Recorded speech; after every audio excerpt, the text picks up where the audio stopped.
याद पे ये सब गोलू भाती है।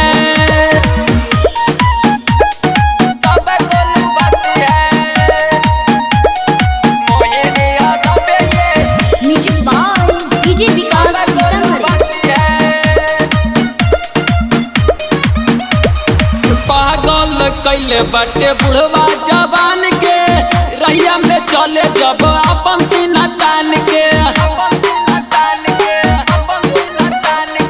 नहीं के फिकीर ओकरा दुनिया जहान के मस्ती में चूर रहे अपन अभिमान के अपने इशारों पे ये सब को नचाती है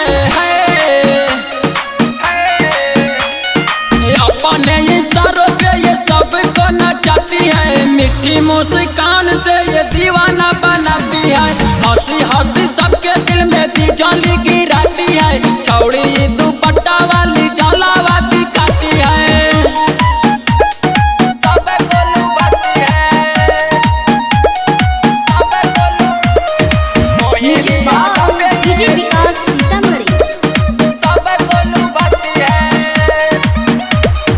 नैना कजरारी रस भरल सामान के ऊंचा लंबा कद छुए सामान के रही रही गाल झुमे झुमका